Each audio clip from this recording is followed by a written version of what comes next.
15 अगस्त 1947 को स्वतंत्र हो गया था?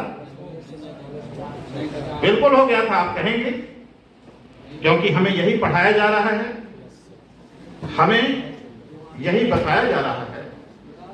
तो फिर मैं आपसे कहूंगा कि 15 अगस्त 1947 को जिस दिन हमारा देश स्वतंत्र हुआ, उस दिन गोवा कहां था, दमन कहां था, दीव कहां था, दादरा नगर हवेली कहां था, पांडिचेरी कहां था, माही कहां था, चंदन नगर कहां था? गोवा, दमन, दीव, दादरा नगर हवेली, सिलवासा जैसे क्षेत्र उस समय भी पुर्तगालियों के अधिकार में थे,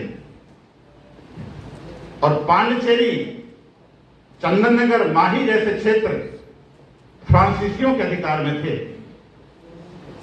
तो अगर हमारे देश का एक भाग अभी भी विदेशियों के अधिकार में था, तो क्या हम कहे जाएंगे कि हम 15 अगस्त को वास्तव में क्या हो चुके थे? स्वतंत्र हो चुके थे? कहना यह चाहिए कि 15 अगस्त को हमें अंग्रेजों से आजादी मिली थी, वो भी पहले 14 अगस्त को देश के टुकड़े दिए गए, और आप सबको पता है कि 20 से 30 लाख लोग कत्ल हुए थे। हम 15 अगस्त का जश्न तो मना रहे थे, लेकिन ऐसा भी हो रहा था 14 अगस्त को, और हम पूरी तरह से क्या नहीं हुए थे? स्वतंत्र नहीं हुए थे। अब दूसरी बात आती है कि हम 15 अगस्त को अंग्रेजों से आजाद तो हो गए, लेकिन 48 में ही हमारे देश का एक बहुत बड़ा भाग पाकिस्तान के अधीन हो गया, और वो क्षेत्र पाकिस्तान का गुलाम बन गया। आप जानते हैं कि कश्मीर घाटी का, कश्मीर क्षेत्र का, जम्मू की बात नहीं कर रहा हूं, पूरे कश्मीर क्षेत्र का 55% भाग पाकिस्तान के पास, हमारे पास केवल 45% है। और अगर कश्मीर का 55% भाग आज भी पाकिस्तान के पास है, तो क्या मैं आपसे प्रश्न नहीं कर सकता कि मैं पूछूं आपसे कि क्या आज हम स्वतंत्र हैं? इसी तरह से आप में से ज्यादातर को पता होगा कि 38,000 वर्ग किलोमीटर जमीन चीन ने 1962 में हमसे हड़प ली थी, और उसको हम अक्साई चिन के नाम से जानते हैं। कि जमीन के इतने बड़े क्षेत्र चीन के पास हैं, पाकिस्तान के पास हैं, और कभी हमारे यहां ये मुद्दा बनता ही नहीं है। कभी हम युवाओं के मन में, या आप युवाओं के मन में, या हम लोगों के मन में इस तरह का सोच आता है? मैंने कोई नई बात नहीं की, मैं बिल्कुल सीधी बात कह रहा हूं कि क्या हम वास्तव में अपने आप को, अपने देश को पूरी तरह से स्वतंत्र कह सकते हैं? हमारा देश आज भी पूरी तरह से स्वतंत्र नहीं है, जब तक कश्मीर का वो पार्ट और चीन का वो पार्ट हमारे पास नहीं आता, जो हमसे छीन लिया गया। चलिए मैं एक उदाहरण दे रहा हूं फ्रांस का।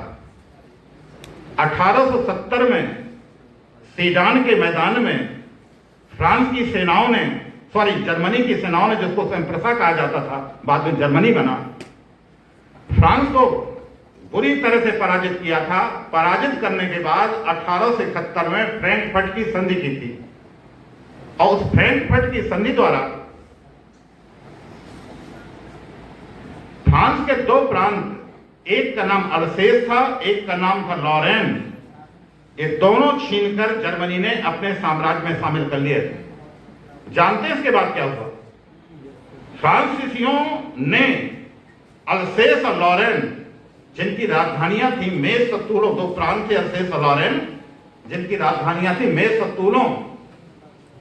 तूलों के स्टैचू खड़े किए, स्टैचू तैयार करवाए, और फ्रांस के हर शहर के, हर कस्बे के, हर गांव के, हर चौराहे पर वो स्टैचू खड़े किए गए। किनके? अल्सेस और लॉरेन की राजधानियां मेज और टूलों की, और उनके ऊपर काला कपड़ा डाला गया। और काला कपड़ा डालने के बाद हर साल उनके सामने खड़े होकर फ्रांसीसी प्रतिज्ञा करते थे कि जब तक हम अपने खोए हुए प्रांत वापस नहीं ले लेते तब तक इनसे काला कपड़ा नहीं हटाएंगे। ऐसे खड़े होकर प्रतिज्ञा करते थे, हर साल करते थे। और चौराहों में इसलिए खड़े किए गए कि यहां से गुजरने वाले हर फ्रांसीसी को यह पता चले कि हमारे दो क्षेत्र अभी भी शत्रुओं के कब्जे में है, पाकिस्तान जर्मनी के कब्जे में है। मैं तो आपसे पूछता हूं कि आप में से पढ़े लिखे विद्यार्थी हैं, ग्रेजुएशन पोस्ट ग्रेजुएशन में हैं, कितने विद्यार्थी इस बात को जानते हैं और कितने विद्यार्थियों के मन मस्तिष्क में बात कभी आती है कि हमारे क्षेत्र अभी भी दूसरे देशों के अधीन है। हम जातियों में विभाजित हैं, हम वर्गों में विभाजित हैं,